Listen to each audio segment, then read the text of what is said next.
Okay, just tell me the early years and how did you end up at Harding? Why Harding? I had a brother who came to Harding, 3 years older than I am, and was here in school. And I had a preacher that came from Harding and preached at church where I attended in Missouri. And he was instrumental in encouraging me to come to Harding. And so that was a place I wanted to come. Big, strong church influence. Was your first experience with athletics at Harding is when baseball started, 57, 58, you were assistant coach, and then 58, 59, head coach? I graduated from Harding in 1953. And a couple of years in the Army, a couple of years teaching in Missouri. And in 1957, the spring of 57, Emmy Berryhill, who was athletic director, called me and asked me if I would be interested in coming back to Harding and teaching and coaching. I said, I sure would. And so that's the way I got back. And he said, we're going to restart the intercollegiate athletic program. We'd had a program, Harding had a program back in the late 20s and early 30s, and I think dropped it about 40, 41, somewhere along in there because of the war. So they were going to start it back. It was good news to me. I was here, all we had was intramurals, you know. What was baseball like and just athletics in general in the late 50s when it all started back? It was really tough because we didn't have any scholarship aid, no chance to recruit. We made an announcement in the student body in chapel. If you're interested in playing baseball, show up to the field next Tuesday or whatever it was. You want to play basketball, show up, we'll give you a try. That's the way we started in 57. As I came in 1957, as the assistant baseball coach, assistant basketball coach, assistant intramural director, teaching a number of classes, 10, 12 hours, and was supposed to be the tennis coach. We couldn't find anyone in the state that had a tennis team that would play us. I think the University of Arkansas may have had one, but they wouldn't play Harding. So we didn't have any tennis. And so I ended up in all these other jobs. What was as far as baseball, 57, 58, and then 58, 59, as far as any stories that really stand out to you about those days? Oh, not much. Of course, we didn't have a lot of talent, but just from a student body, it wasn't bad, but it wasn't college caliber. Because, as I say, we just got them out of the student body. The first year, 57, 58, we didn't play many games. We got started late. As I say, Mr. Berryhill was the coach. I was assistant coach. And rained a lot. We started behind the library with a field and played some at Berryhill Park, some of the games. And so we spent quite a bit of time on the field, pouring gasoline on the field to dry it off and calling Arkansas Tech come play, or not play. It was that type of thing. I'm not sure, I think it was around 8 games that we played all. Now they play 50 games, I think we played about 8 games that first year. Wow. And then after you were the head baseball coach, gone a year, then you come back as athletic director in 1960. How did that all come about? Well, that came about because I was going to school at George Peabody College in Nashville, Tennessee, which is an education branch of Vanderbilt University, and to get my doctorate. And the last summer I was there, the summer of 1960, Dr. Benson was the president. And he came over and looked me up, and he said, we want you back at Harding. I said, well, I had hoped to come back. That's what my intention's been all along, hope to come back. And he said, well, we want you back, and we want you back as athletic director and chairman of the physical education department. I said, no. I said, Mr. Berryhill's the athletic director and chairman of the department, and I've got 2 years of teaching, 1 year away. And he said, yes, but Mr. Berryhill can't do it. He's had a heart attack and he's got heart problems, and he's can't do that. He wants to stay on teaching some. And he did. Some activity courses, golfing mostly, because he liked to play golf out there. So I hadn't told many people this now, but he said, well, we can pay you, so he told me a figure, $8,000. I said, I've just been offered a job at Columbia University in New York City at Teachers College for $24,000. But I said, I'm not going up there. And the chairman of the department at that time at Peabody College just had a fit. He said, you got to go. We've never had anybody go from Peabody to Columbia.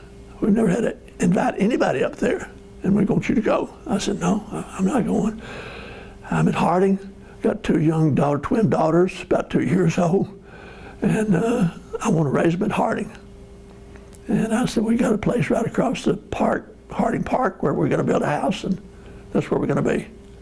So that's kind of the way it went. I told Dr. Benz that time, there's got to be some changes made. He said, what do you mean we got to be changes made? I said, well, we don't have a telephone in the Rhodes Fieldhouse. All of our coaches were there, and we thought the only classroom we had in physical education was there. And I said, we don't have it. We get a call, it comes to the business office, and Pat Young, who had a little limp in her walk, had to walk across and tell whoever, Mr. Berryhill or me later, come over and take a call to Arkansas Test, call them, you can't come play baseball today because it's raining up here. That type of thing. Oh, well, we'll take care of that. We'll take care of that. That's Dr. Benson. We'll take care of that. You know what he did? He had him put a payphone in the lobby. And that's all we had for several years, payphone in the lobby. I said, but I didn't know he was going to do that, but he's just going to take care of it. And I said, don't have any secretarial help. Now, I don't know how they got now, 10 or 15 probably. I said, we don't have any secretarial help. Oh, I'll get you some secretarial help. Well, they gave me a girl, a student, 2 hours a day. That was secretarial help we had for the whole department, athletics and physical education. So it was kind of tough. I was going to ask you how difficult it was in the early years starting a program. At 60, you were athletic director only, 3 years after athletics had been started back. But other than a phone, not having a phone system, there had to be other challenges too. What were some of the other challenges? Well, like I said before, it was a financial thing, trying to get enough money just to have the games and to have the equipment. It was a real challenge. And we struggled with that for several years, trying to be competitive. And now you were athletic director 1960 through 1969, and then again 1976 through 96. When you go back and look at that, from 60 when you started, and then 96 when was your last year, I mean, what did you see as far as the growth between those years that really stood out to you?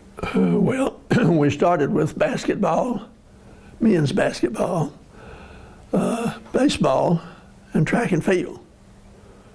I believe that was the 3 that we had when we started. And coaches for the coaches' pay was very low. No scholarship money for the athletes. 96 was quite different. They got everybody on a scholarship of some sort, getting some aid, I think now, just about everybody. And the size of it, the number of coaches, the number of activities, how many we have now, I don't know how many sports. I haven't even bothered to count those up, but men and women, there's a lot compared to the 3 that we started with. Now you had the challenge of being on the front end of starting the athletic program. And then in 1983, starting women's athletics. What was that like? That was enjoyable. We had for years the women wanting to play, of course. And so we tried a few activities when we had a little softball, that year or 2 or 3 years.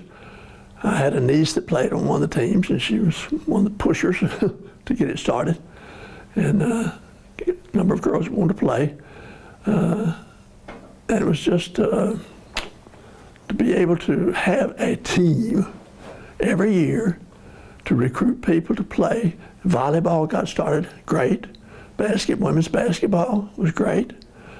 And it was just a real joy to work with them and get to know that they were had an opportunity to play. For all your years as athletic director, what were some of the things that you were most proud of, the accomplishments that the athletic department had? Well, my personal satisfaction, I got into it because I did not feel like I had an ideal situation in high school. It wasn't I wasn't successful. It was a very small high school, very small class. I was the outstanding athlete in the class, you know. But the guys did not play basketball. We did not have physical education. That was practice time for basketball or whatever, baseball, whatever at the time. And the rest of them go out behind the gym and smoke, you know how that goes. And so I came into it thinking I could change some of that. And I think through the years that I was instrumental, I hope I was, in influencing people for a better attitude toward physical education and having a good program for all the students, not just the few that are going to participate in athletics. So I hope that has been the case. And how much pride do you still take in the fact as the athletic department continues to make strides and to see it, like you said, when you saw it when it first started in its infancy, to where you didn't even have a phone system, to now see how competitive our athletic department is as a whole? Oh, I think it's great. I think it's great. We've got more coaches. We've got better coaches than I was. Better trained, ready for the job. People that had participated in intercollegiate athletics, which I had not because we had intramurals here. And the basketball coach, the head basketball coach, played here as intramurals. He didn't have any college experience. Baseball, Mr. Berryhill had a little experience with some baseball, I think, back in the 40s. Maybe with Preacher Rowe, I'm not sure. I think he did. That was here at that time. But now, this past year, great. Man, look at it. Football, volleyball, women's basketball, tremendous. Softball. It's as different as daylight is from dark. 1997, you got the call that you were going to be inducted into the Harding Athletics Hall of Fame. What was that like then, and what does that still mean to you today? Well, it means a great deal because I didn't coach much. I made the decision when I came back as the athletic director that I was not going to coach. Because again, a philosophy that I had, I'd seen so many schools where the football coach, everything was football, and he was the athletic director, and all the rest of them kind of hurt for attention and money and program. I said, I'm not going to do that. If I'm going to be the athletic director, I'm not going to coach. Carl Allison was our baseball coach time when I came back. He had 1 year, and he said, okay, you got the baseball back. I said, no, I don't have the baseball back. You have it. I'm not going to do it. And I was the athletic director, so he was going to do it. He was a good man. You know, Carl played Oklahoma and coached football here and coached baseball, and a very good life has passed by now. But that was my philosophy, and I just felt like that was the thing to do. So I had very little coaching experience, truly.